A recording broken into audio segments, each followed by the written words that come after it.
Keluar masuk kita diberkati. Berarti waktu kita lalu lalang di dalam dunia berkat Allah, pasti ada yang luput pandangan. Itulah sebabnya give room, kasih ruangan. Kasih ruang atau berikan ruangan untuk kita bisa mendapatkan berkat yang terselubung. Kalau Anda belum subscribe di channel ini, segera supaya Anda bisa mengikuti terus rema-rema dari Roh Kudus ya. Hari ini saya mau bahas tentang berkat yang terselubung. Ulangan pasal 28 ayat 6-10, berkat yang terselubung. Banyak orang itu salah paham sama berkat. Sebenarnya berkat itu nggak jahat. Saya tergerak minggu ini untuk membawa Anda masuk ke seri berkat. Leluasannya berkat Tuhan itu tak terhingga. Tapi sekarang kita lihat dulu blessing in disguise itu apa. Ada berkat-berkat tertentu itu disembunyikan dalam kedekatan dengan Allah. Kita nggak bisa lihat itu berkat sampai kita dekat. Dekat sama Tuhan maksudnya. Seperti harta karun yang tersembunyi. Ada berkat yang memang harus terlebih dahulu kita diurapi untuk bisa melihatnya. Ini berkat Allah. Berkat itu ada. Jangan anti atau alergi. Selama kita hidup dalam hadirat Allah, dalam perkenanan Tuhan, hidup dalam kebenaran, apapun yang Tuhan izinkan dalam hidup kita itu berkat. Sebagian yang Tuhan izinkan itu nggak nyaman, nggak enak, misalnya ujian iman. Jadi kita harus punya mentalitas berkat, bukan cari berkat itu materi seperti banyak orang alergi, bukan. Jangan trauma dulu. Daripada kita melihat Tuhan lalu curiga dan berkata, Tuhan jahat. No, saya kalau lihat Tuhan, karena saya punya iman, apapun yang dari Tuhan, baik yang baik maupun yang gak enak, yang enak maupun yang gak enak, yang baik maupun yang nampaknya buruk sekarang, baik itu sifatnya upah, atau itu mungkin ujian, apapun yang Tuhan izinkan, saya gak taruh curiga sama Tuhan. My God is the source of all my blessings. Tuhan saya adalah sumber segala berkat saya. Berkat kami itu dari Dia. Jadi apapun yang Tuhan izinkan, I take it as a blessing. Saya ambil itu mentah-mentah sebagai berkat Tuhan, lalu saya minta hikmat Tuhan. Ya, mari kita bermental berkat demikian. Kita menghargai Sang Pemberinya. Semua yang baik sempurna itu datang dari atas. Tidak taruh rasa curiga seperti Adam dan Hawa. Oh, I'm so blessed. You are blessed too. Kita semua diberkati. Kalau Anda ada bersama dengan orang lain di satu ruangan, atau Anda menonton bersama, katakan pada orang kiri kanannya, God bless you. Tuhan memberkatimu. Ulangan 28 ayat 6-10 saya bacakan dulu. Diberkatilah engkau pada waktu masuk dan diberkatilah engkau pada waktu keluar. Tuhan akan membiarkan musuhmu yang maju berperang melawan engkau. Terpukul kalah olehmu. Bersatu jalan mereka akan menyerangi engkau. Tetapi bertujuh jalan mereka akan lari dari depanmu. Tuhan akan memerintahkan berkat ke atasmu di dalam lumbungmu dan di dalam segala usahamu. Ia akan memberkati engkau di negeri yang diberikan kepadamu oleh Tuhan Allahmu. Tuhan akan menetapkan engkau sebagai umatnya yang kudus, seperti yang dijanjikannya dengan sumpah kepadamu, jika engkau berpegang pada perintah Tuhan Allahmu dan hidup menurut jalan yang ditunjukkannya. Maka segala bangsa di bumi akan melihat bahwa nama Tuhan telah disebut atasmu dan mereka akan takut kepadamu. Coba lihat ayat 6 dulu. Diberkatilah engkau pada waktu masuk dan diberkatilah engkau pada waktu keluar. Belajar hati-hati dan peka dan jeli dalam hadirat Allah. Dalam hidup ini perjalanan. Namanya perjalanan hidup.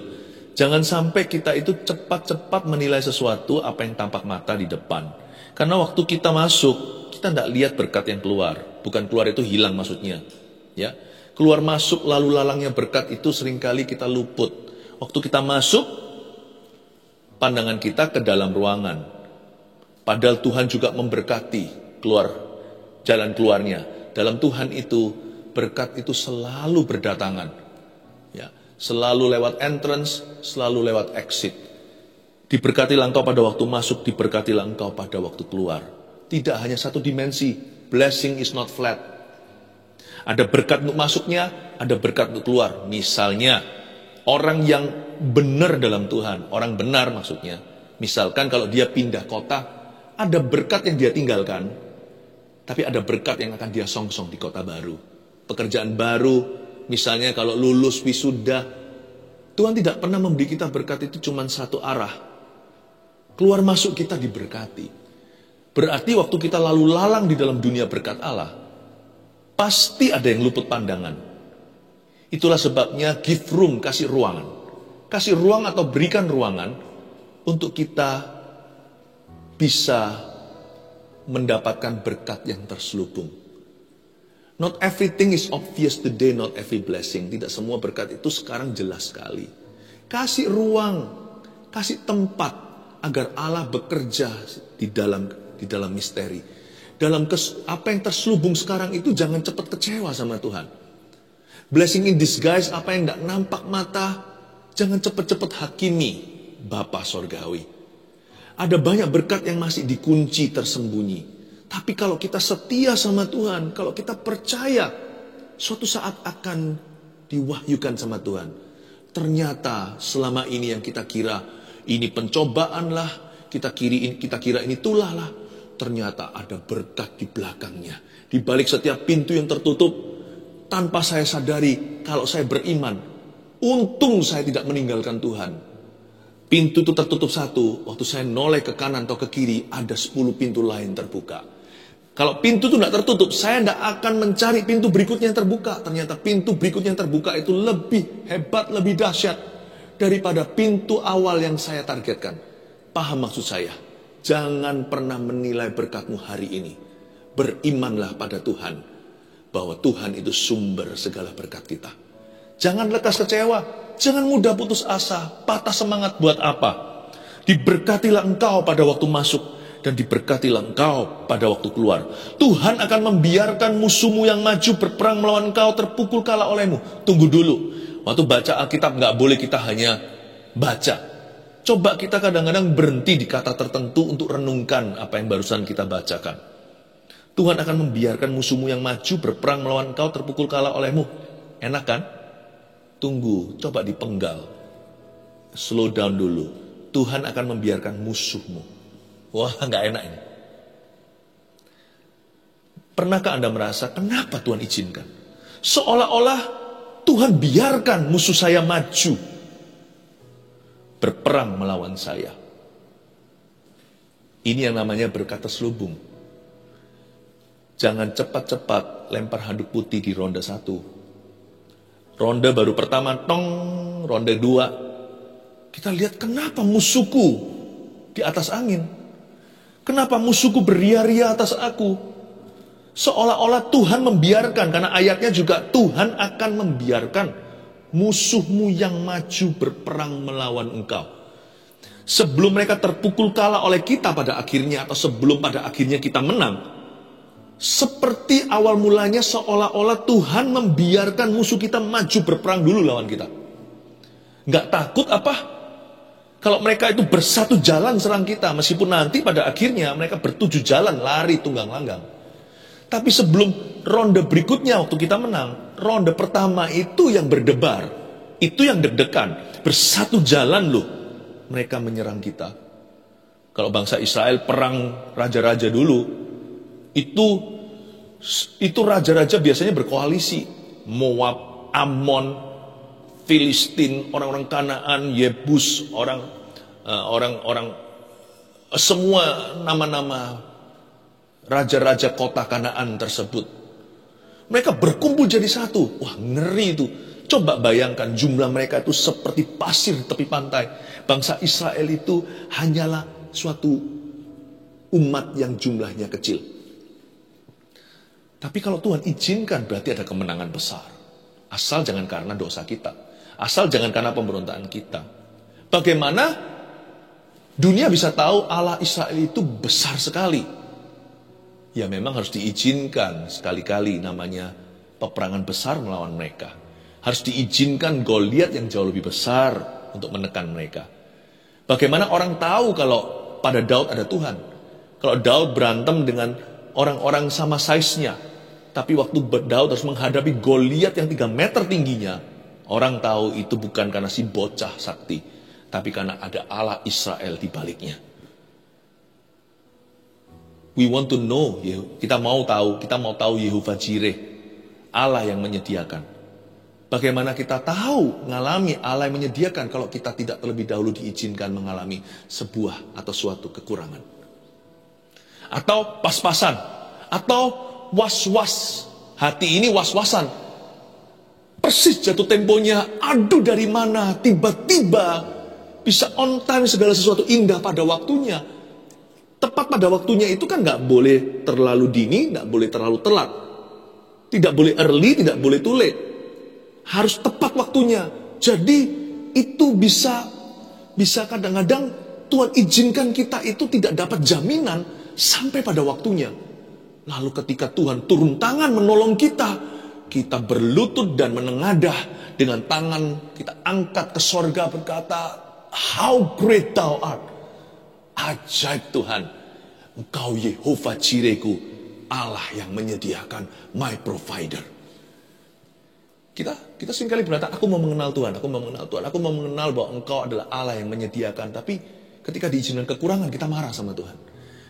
Ketika kita dikonfrontasi dengan sebuah kebutuhan atau sesuatu yang mendesak, yang jatuh tempo atau apa, lalu kita berkata, Tuhan gak setia.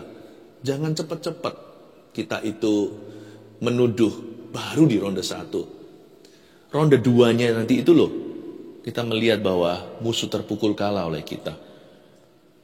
Bagaimana kita bisa mengenal Yehovah Rafa, Allah penyembuh. Bukan berarti Tuhan memberi penyakit, tidak ya. Penyakit tidak datang dari Tuhan, jangan sesat kata Yakobus. Tuhan tidak mencobai dan dia tidak dicobai. Segala yang baik sempurna datang dari Bapa segala terang. Tapi kalau Tuhan izinkan kita mengalami sakit penyakit, saya jadi ingat cerita tentang Yesus menyembuhkan seseorang di kitab Injil itu tercatat. Lalu ada yang tanya muridnya, siapa yang berdosa ya? Kenapa orang ini begini? Kenapa orang ini buta? Kenapa orang ini cacat begini? Apakah papanya, mamanya atau apa? Bukan. Yesus berkata, tapi supaya kemuliaan Allah dinyatakan atasnya. Wow, lalu orang itu melihat, lalu orang itu mengalami mujizat. Pernah sekali juga pada waktu akhirnya mati, semua orang menangis-nangis, Yesus suruh mereka keluar. Tinggalkan dengan keluarganya, Tuhan berkata dia hanya tidur. Bagaimana orang bisa tahu Yesus kebangkitan kalau tidak ada yang mati dulu dan Tuhan membangkitkannya kemudian. Lalu ada juga cerita bagaimana Tuhan itu berkata, murid-muridnya berkata, Tuhan, apakah penyakit ini pasti akan membunuh orang ini? Dan Tuhan berkata, tidak, penyakit ini tidak akan mendatangkan kematian. Wah, luar biasa. Tuhan itu ingin sekali mewahyukan dirinya kepada kita. Ada berkat di dalam setiap masalah kita. Yang pertama tulis itu berkat yang terselubung di dalam masalah kita. Tuhan akan membiarkan musuhmu yang maju berperang melawan engkau terpukul kalah olehmu. Yang kita sukakan kalimat yang terakhir, terpukul kalah oleh kita. Tapi di ronde pertama Tuhan akan membiarkan musuhmu. Wah, itu gak nyaman. Gak hanya membiarkan musuh, tapi seolah mereka berhasil atas kita. Tuhan akan membiarkan musuhmu yang maju. Musuhmu yang maju. Seolah kau mundur. Tuhan akan membiarkan musuhmu yang maju berperang melawan engkau. Kok bertubi-tubi datang? Kenapa masalahku berkali-kali? Musuh datang dengan gelombang-gelombang bergantian. Silih berganti, persoalan tidak pernah berhenti. Berperang melawan saya. Tapi kalau kita bisa melihat bahwa di balik persoalan kita ada berkat, di balik setiap musibah kita ada mujizat, dan di balik setiap ujian iman kita ada kesempatan untuk Allah menunjukkan kuasanya, mendemonstrasikan kasihnya kepada kita. Kita baru mengerti bahwa berkat yang terselubung itu termasuk di dalam masalah kita. Jadi jangan ngomel dalam masalah. Seperti Rasul Paulus katakan, aku suka bermegah dalam masalahku, dalam persoalanku. Asal bukan karena dosa, kalau dosa jangan bermegah, bertobat. Tapi aku suka bermegah dalam kelemahanku, dalam kekuranganku, dalam kesesakan, dalam penderitaan. Kenapa? Justru ketika aku lemah, kuasanya menjadi sempurna. Wow, itu berkatnya. So, Paulus berkata gini, saya volunteer kalau gitu, saya suka rela di dalam masalah saya. Asal bukan saya yang cari masalah, asal bukan saya cari gara-gara, asal masalah saya bukanlah masalah yang tertimpa atas saya akibat kebodohan saya. Tapi kalau saya hidup normal, lumrah, lalu tiba-tiba ada masalah, ya namanya manusia. Tapi saya adalah manusia yang kenal Kristus. Dan saya tahu bahwa ini adalah kesempatan. This is a God-given opportunity. Ini adalah kesempatan ilahi untuk saya menggandeng Tuhan dan mengalami kemenangan. Ayat 8. Tuhan akan memerintahkan berkat ke atasmu di dalam lumbungmu dan di dalam segala usahamu. Ia akan memberkati engkau di negeri yang diberikan kepadamu oleh Tuhan Allahmu. Ayat 8a dulu. Nanti kita akan dapat poin kedua dari sini. Tuhan akan memerintahkan berkat ke atasmu. Oh, senang kita. Kita dapat berkat. Ya Tuhan, give me the blessing. Tapi dibaca lanjut. Ternyata Tuhan perintahkan berkat ke atasmu itu dikoleksinya di dalam lumbungmu dan di dalam segala usahamu. Yes, I bless you. But now you cannot have the blessing yet. Loh, ya aku memberkatimu, tapi kamu tidak bisa dapat berkat ini dulu. Loh, gimana sih Tuhan kasih kok aku belum boleh dapat? Kok aku belum boleh mengambilnya? Belum. Ya. Tuhan itu seperti orang tua. Orang tua kan sudah simpankan mungkin harta warisan untuk anak. Bukan berarti anak itu masih SD sudah bisa cairkan. Dia harus sekolah dulu. Dia harus bisa tanggung jawab dalam perkara-perkara kecil, studi. Mungkin sudah disiapkan. Contohnya, jikalau ada usaha yang suatu hari akan diteruskan oleh mereka, udah kira-kira kelihatan blueprintnya. Tapi anak itu belum lagi kuliah, masih SMA. Tunggu dulu. Kamu bisa, gak ini milikmu, tapi belum punyamu. Kamu harus tunjukkan dulu lumbung dan usahamu. Seperti ditaruh Tuhan di trust fund. Disimpan sampai akhir balik tuh anak. Kita jangan marah kalau kita, mana berkatnya, mana katanya kau berkati aku. Loh kok jalanku masih susah harus bayar harga. Yang kedua, berkat yang terselubung di dalam usaha manusia. Jangan takut untuk kerja keras. Jangan takut untuk banting tulang, jangan takut untuk bayar harga, jangan takut untuk study hard. Ada berkat itu yang diperoleh instan, ada berkat yang diberikan Tuhan, dicairkan pelan-pelan seperti deposito begitu. Tapi itu sudah ada, utuhnya itu sudah ada dalam perbendaharaan Allah. Bukankah Efesus berkata gini di pasal pertama, segala berkat itu ada di alam rohani di sorga bersama dengan Kristus yang berkat untuk kita. Sudah ada. Nggak perlu ditambah, Yesus berkata sudah selesai. Every blessing you will need in the future. Setiap berkat yang Anda rasa Anda perlukan atau yang sungguh perlukan atau hanya perasaan, dan berkat-berkat yang kemudian hari Anda akan butuhkan, semua itu sudah ada dalam Kristus. In Christ. Allahku akan mencukupkan dalam kekayaan kemuliaannya di dalam Kristus Yesus Tuhan. Itu bukan berkat materi aja. Segala sesuatu. Semua yang akan membuat hidup kita penuh. Everything ada di situ. Burukan English ya. English yang patah-patah. English yang salah. Kalau orang Indonesia bilang gitu. Everything have. Orang Singapura ya. Dia pernah berkata everything have. Semua ada. Ya, semua sudah disimpan dalam hadirat Allah. Cuma nggak dicairkan. Sebab ada berkat yang memang diselubungkan dalam usahamu. Jadi Anda harus berusaha dulu. Dan kalau kita melangkah dengan iman baru kelihatan. Lihat itu 12 rasul. Mereka kan di atas perahu. Tapi sebelum mereka berusaha step out of the boat atau melangkah keluar dari perahunya. Padahal di depan itu badai topan. Badai topan itu. Dan itu semua lagi angin riuh. Angin ribut. Ombaknya gak keruan. Server aja tenggelam. Pada waktu itu dari semua murid-muridnya, yang diberkati hanya yang berusaha. Siapa yang berusaha? Petrus yang melangkah keluar.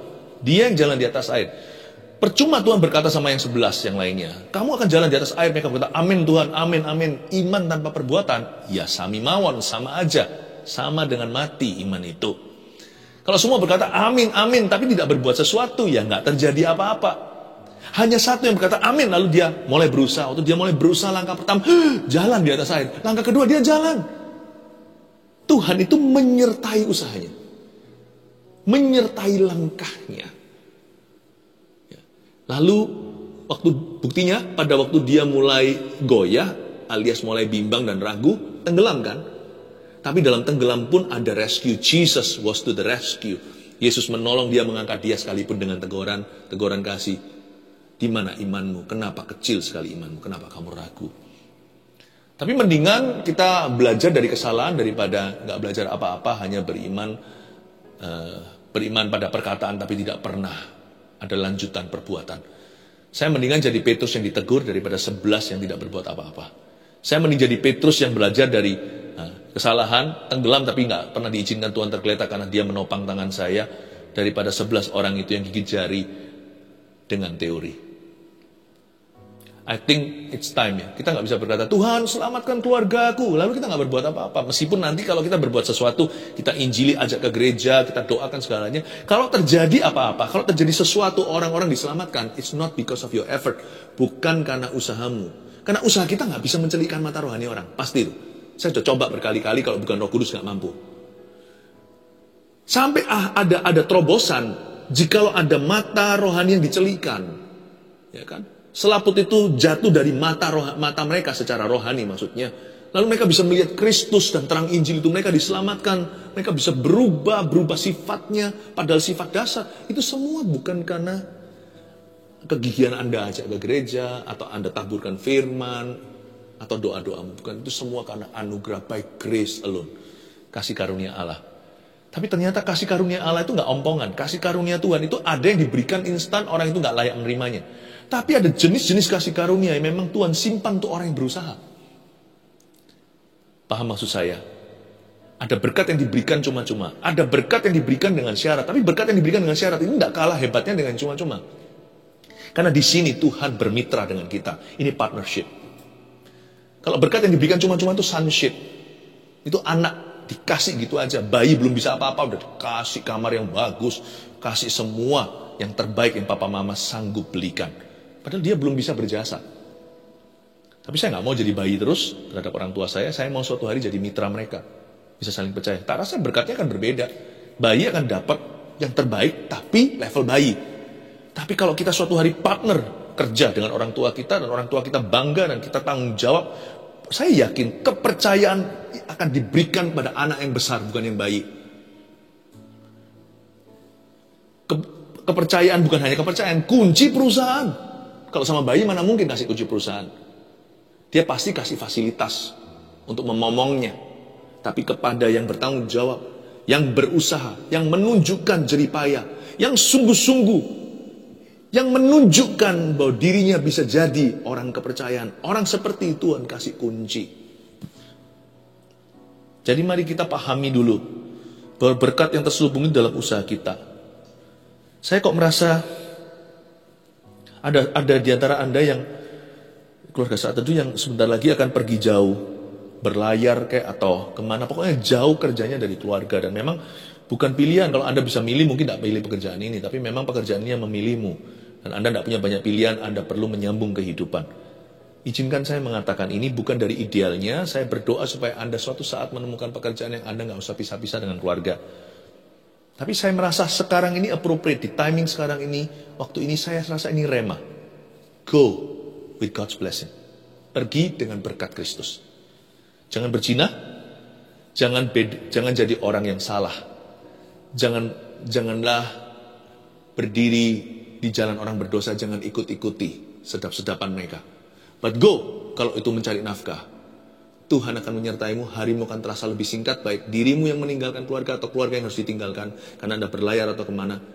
Kalau Anda pergi jauh situ, biar Tuhan memberkatimu, pulang membawa penghidupan lebih dari cukup, jarang sakit keluargamu, dan supaya nanti anak-anak Anda bertumbuh tidak kekurangan figur, tapi akan ada masa-masa yang hilang itu akan ditebus oleh Tuhan dengan cara Tuhan sendiri yang ajaib.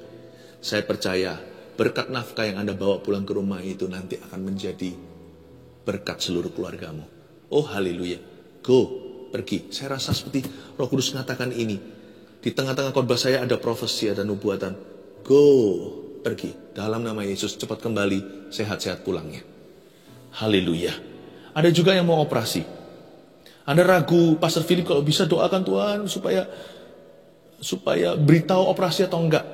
Enggak apa-apa. Kalau memang itu adalah prosedur medis yang harus dilalui, go with God's blessing. Nanti kalau ada mujizat ya, bukan karena Anda itu melawan arus medis, enggak. Saya itu percaya Tuhan itu pakai apalagi anak-anak Tuhan di dunia medis.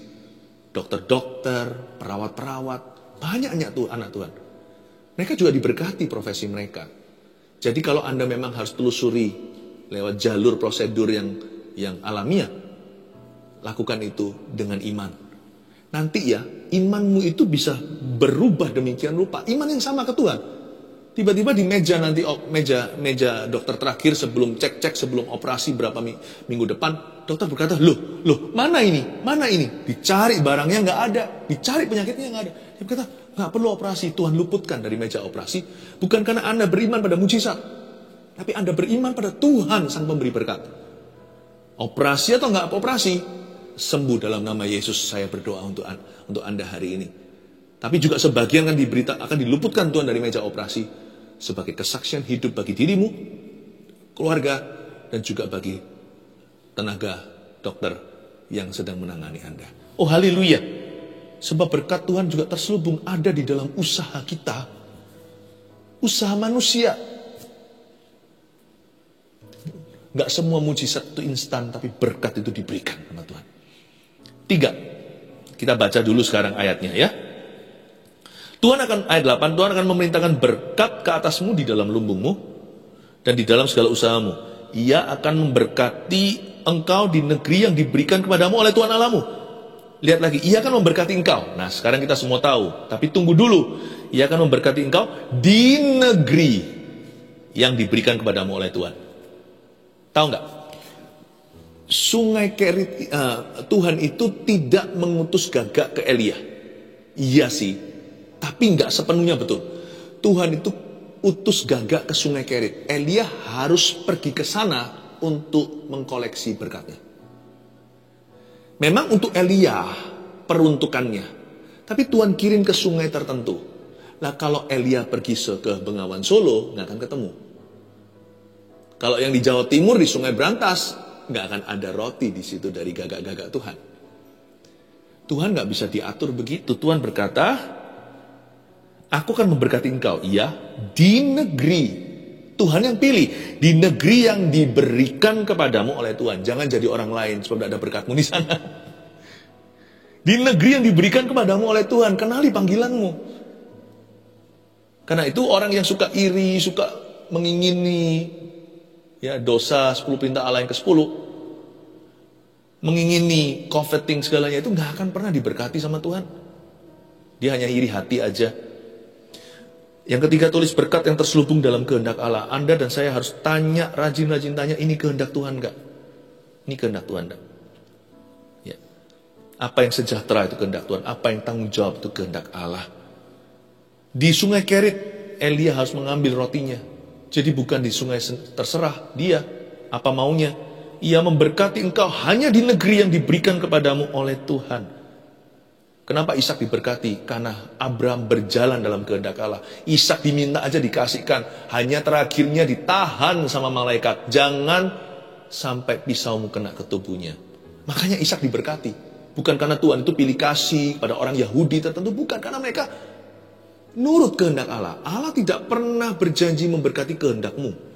Bahkan Yesus Kristus sebagaimana manusia, anak manusia, waktu sebagai Mesias juru selamat kita, harus mewakili kita aja. Tuhan Yesus saja harus mendoakan ini di Getsemani. Let your will not mine be done. Bukan kehendakku tapi kehendakmu yang jadi. Kehendak Bapa jangan ditawar. Tidak ada berkat di dalam apa yang melanggar kehendaknya. Makanya orang kepahitan bisa diberkati nggak? Nggak bisa. Karena Tuhan punya kehendak itu pengampunan. Kamu diampuni, ampunilah seperti kamu diampuni. Luar biasa. Ada berkat nggak di dalam amoralitas, percabulan, sudah tinggal bareng sama pacarnya? Nggak ada. Karena Tuhan punya berkat itu ada pada kehendaknya. Kehendak Allah adalah ini. Paulus menulis dalam suratnya, pengudusanmu. Wow, repentance. Kalau kita sudah salah sama Tuhan, ada berkat Tuhan dalam pertobatan. Repentance. Jadi saya sekarang ngerti ternyata Ishak diberkati karena Abraham taat.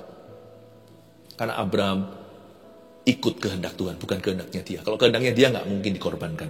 Tuhan akan menetapkan engkau sebagai umatnya yang kudus. Seperti yang dijanjikannya dengan sumpah kepadamu jika engkau berpegang pada perintah Tuhan Allahmu. Seperti Abraham dan hidup menurut jalan yang ditunjukkannya.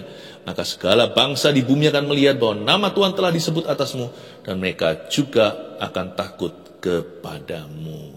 Berkat yang terselubung itu apa aja? Kita rangkumkan ada 3. Satu, berkat yang terselubung di dalam masalah kita.